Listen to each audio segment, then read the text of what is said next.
If we had fewer people in the world, a couple of billion less, we could probably solve a few of the world's biggest problems, right? We could have an abundance of fed bellies, clean water.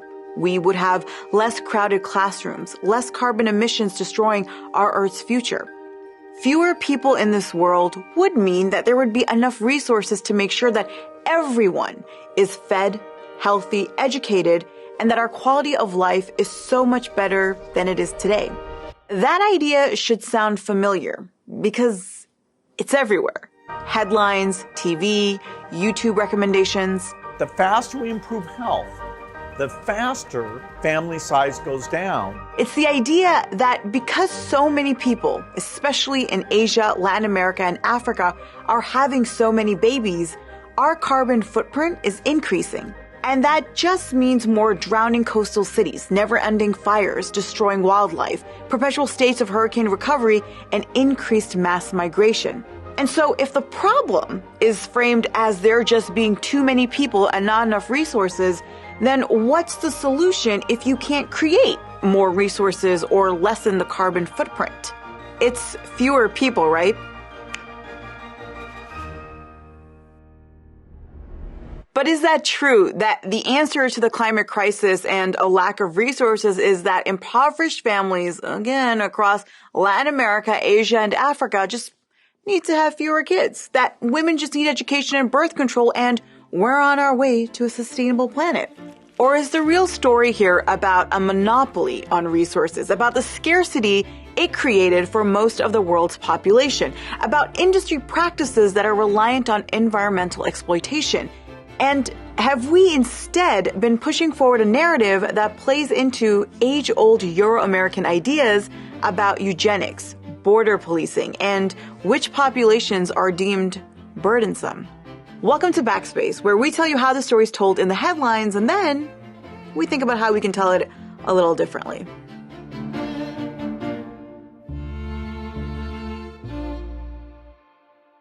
Like a lot of bad ideas, the basic premise of overpopulation and the solution to it come from an economist.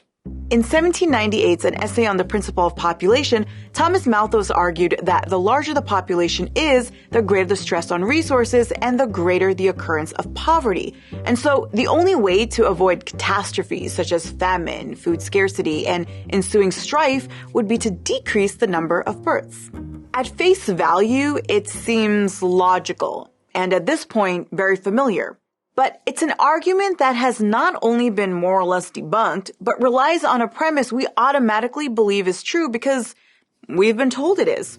And that invariably leads to looking at where the fastest growths of population are happening and asking, what can we do to slow this down?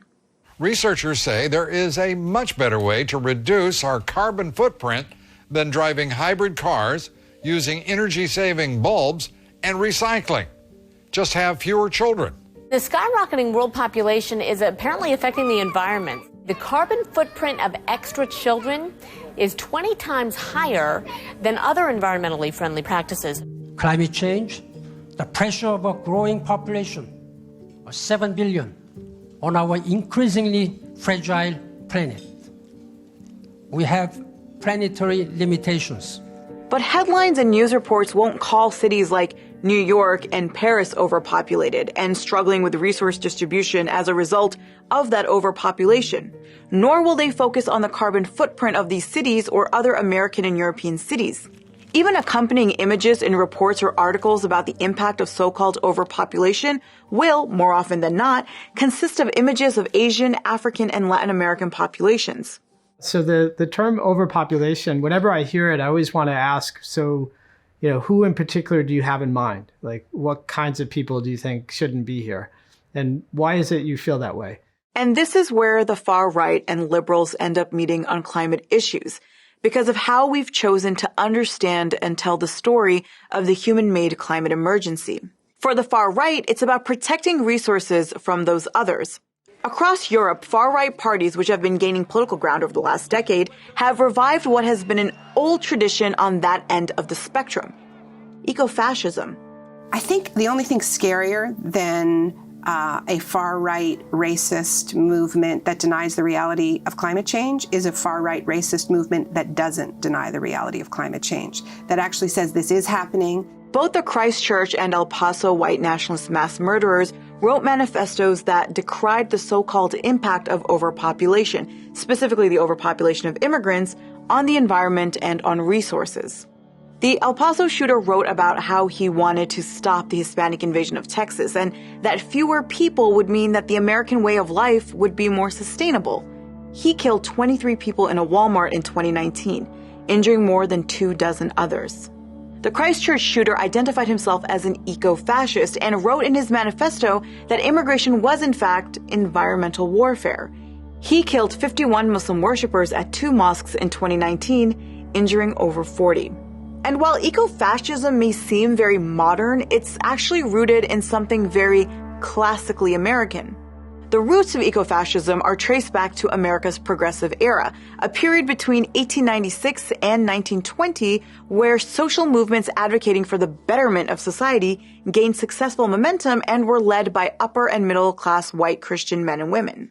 So there was already this idea going all the way back before the First World War that the only way that white people in the world could survive was if they found some way of containing and eventually controlling the growth of populations in non-white places.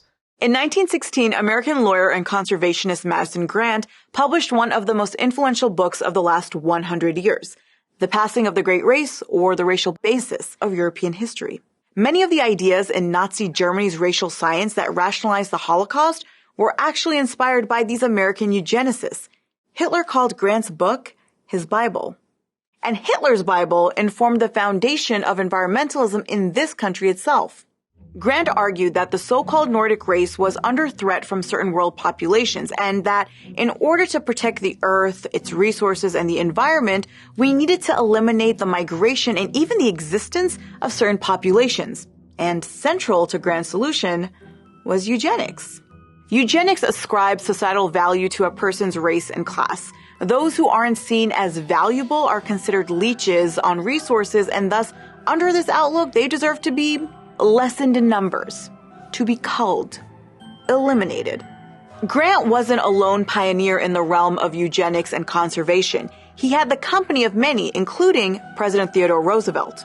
In their view, it was the white affluent man's duty to preserve nature, not to save it from destruction, but to guarantee their continued ability to exploit and interact with it as they pleased. It was under men like that, men like Grant, Roosevelt, John Muir, Gifford Pinchot, Henry Fairfield Osborn, and others, that American conservation was possible. These guys were fundamental to the establishment of national zoos and parks and to the protection of endangered species. And these were the same people who went on to create and lead environmental clubs and organizations like the Sierra Club, the New York Zoological Society, and the U.S. Forest Service. And of course, these eugenicist ideas didn't start or end with the conservationists. They proliferated across movements led by white Christian Americans in the late 19th and early 20th centuries. From birth control to temperance, both feminist movements, which advocated better breeding to lessen the strain on resources, on poor families, and to help develop better children who would become better citizens. Margaret Sanger, the founder of the American Birth Control League, the precursor to Planned Parenthood, was a believer in eugenics, and her activism on birth control centered on, quote, weeding out the unfit and preventing the birth of defectives. And these ideas, especially as outlined by Madison Grant, had an impact on American governance and the shaping of the future of this country. Theodore Roosevelt's progressive presidency was influenced greatly by Grant's ideas about conservation and the decline of the Nordic race, which Roosevelt blamed on white mothers having fewer babies, threatening a so-called race suicide. Grant's book also informed one of the first, most expansive immigration bills in this country's history, the 1924 Johnson-Reed Act, which included the National Origins Act and the Asian Exclusion Act. It was signed into federal law by President Calvin Coolidge. In the period of the late 19th, early 20th century, the main way in which people in relatively rich and powerful countries wanted to regulate the population of the world was by making it harder for poorer people to migrate and move around the world, By the 1920s and 30s, increasingly they were trying to shape the way in which people chose to have children, and in some cases actually prevent people from having children. And so this was a period of the 20s and 30s especially where you saw this idea of eugenics, where it wasn't just about the numbers. You had to manipulate not just the quantity of people, but also the quality, right? And so that meant, especially targeting people that were deemed to be unfit. Even in the 1930s and increasingly in the period of the 40s and 50s, there was the idea that as contraceptives improved and as it became possible to distribute them around the world, it might be possible to directly intervene in the population growth in poor countries. Because some of the people we're talking about thought that there were whole countries that were relatively unfit, and the only solution was to reduce their growth rates relative to the rest of the world. So the American public was primed by these movements to believe in overpopulation by the time it engulfed imaginations, headlines, and international organizations in 1968, when another book decrying the looming and inevitable apocalyptic catastrophes of overpopulation dropped. The Population Bomb by conservation biologist Paul Ehrlich. What would happen if we had a birth control miracle, a contraceptive, a population control miracle in the next 30 years, and all the people in the underdeveloped countries started reproducing just at replacement level? Virtually everything Ehrlich argues in the book was proven false, from 65 million Americans starving by the year 2000 to massive international famines killing millions more. None of it happened. But the book sold over 2 million copies, and Ehrlich became a media sensation, appearing on The Tonight Show with Johnny Carson over 20 times. How much has the world increased in population in, say, 10 years? Well, in 10 years, we're putting on 1 billion people. And it ostensibly had an impact on President Richard Nixon, who in 1970 introduced a bill creating a commission on population growth, citing predictions found in Ehrlich's book. And it is an impact that still can be seen today in the underbelly of liberal and progressive thinking on issues of the climate crisis, development work, women's empowerment, and resource distribution. Is there anything that can be done to reduce the number of people predicted to be displaced by climate change? Some proponents of the new reproductive health law say an entire nation's dream has been broken by its failure to control population growth. I wonder if over the longer term, we can really be hopeful about African democracy if we see that many more people come into a continent where there probably isn't going to be enough land and enough jobs for most of them. We're going to see mass migrations. We're going to see increasing conflict over water and land because of climate change. We're ill prepared for that. The 1960s and 70s were filled with a lot of movement and work around so-called development. It had been almost 2 decades since World War II had ended, and many countries had achieved independence from the empires that had colonized them. The task ahead for these governments was how to build new countries, new institutions, new economies on new identities, while trying to undo the impact of hundreds of years of colonial rule and violence. And where there is opportunity, there is exploitation.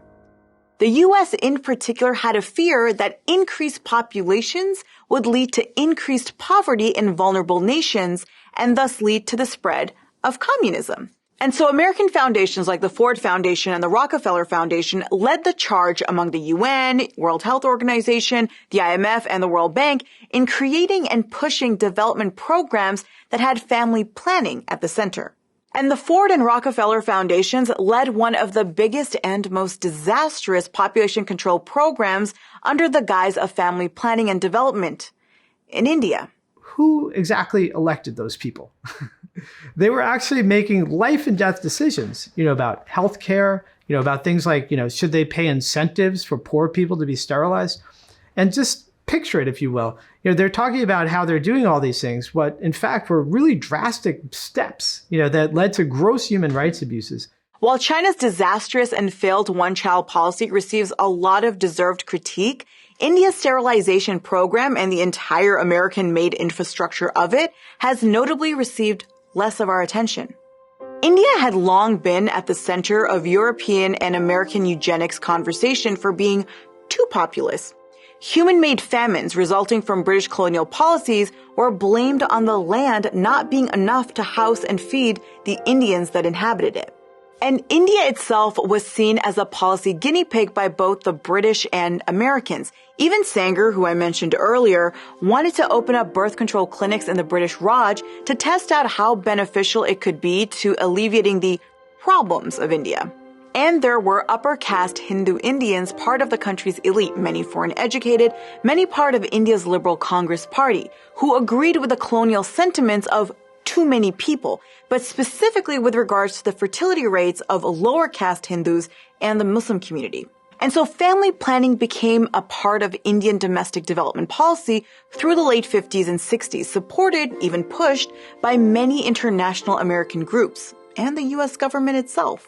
The U.S. often used food aid as a leverage to push for population control practices, while organizations like the Population Council, the Ford Foundation, and the World Bank pushed IUDs for moderating population growth. In the mid-60s, that led to 29 million Indian women being given IUDs in unsafe conditions and with disastrous, harmful results. Results like half of the women reporting prolonged bleeding, while others mentioned severe infections.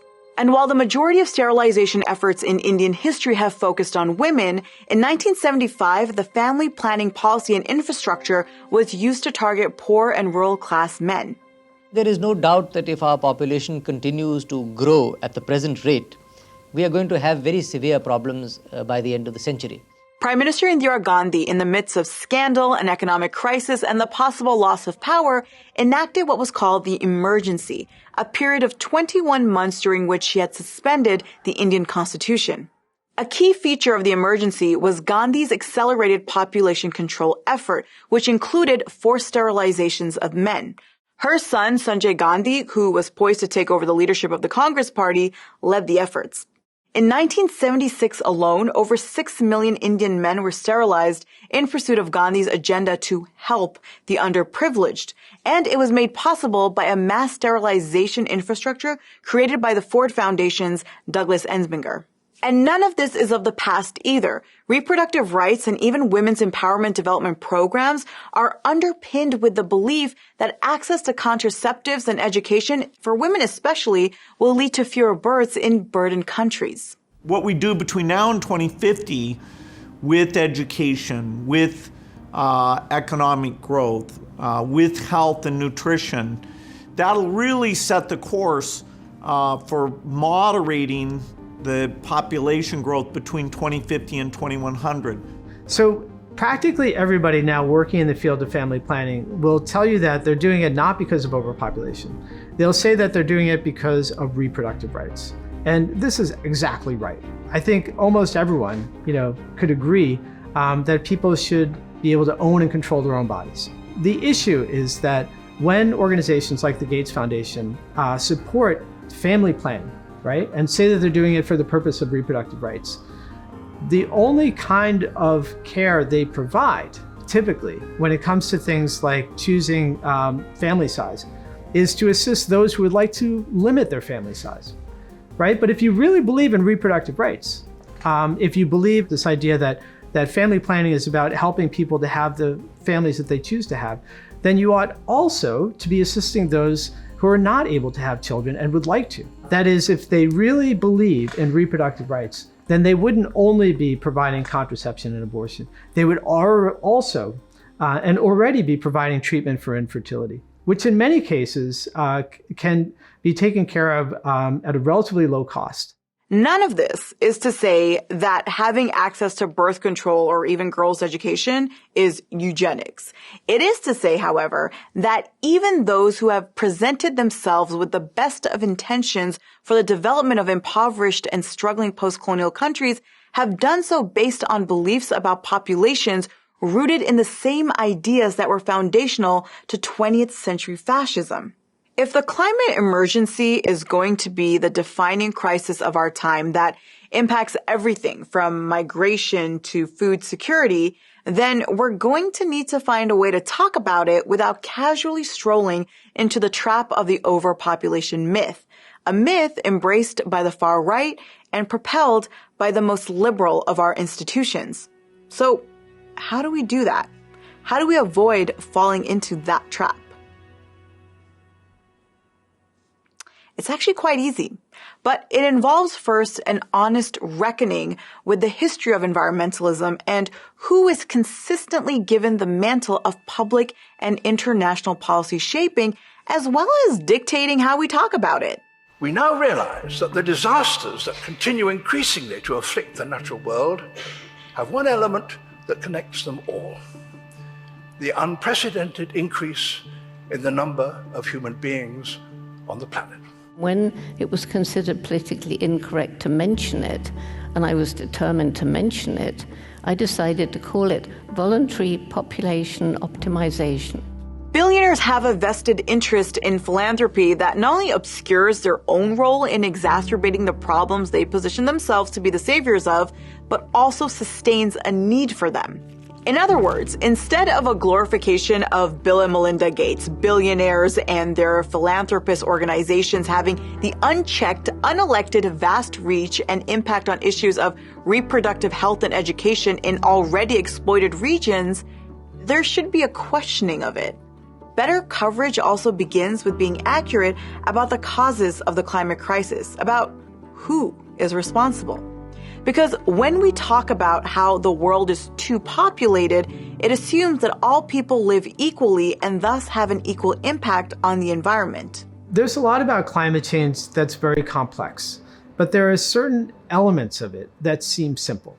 So for example, if you think that the core problem is that there are too many people who are consuming too much stuff and consuming too much energy, then one way you might think of addressing that would be to reduce the numbers of people in the world. Now, the issue with that is anyone who's even begun to investigate what's really driving climate change, you quickly realize it's not the absolute number of people in the world. What really matters is how those people are choosing to live, whether those people are choosing to have high consumption lifestyles. The richest 10% of humanity accounts for 50% of the world's pollution. 100 companies produce 71% of the world's emissions. 5 meat and dairy companies produce more emissions than the 3 big oil giants. Africa, the entire continent, is responsible for only 3.8% of global greenhouse gas emissions. And the United States? It's the biggest plastic polluter in the world, and its military is the largest consumer of hydrocarbons in the world. That's not about too many people.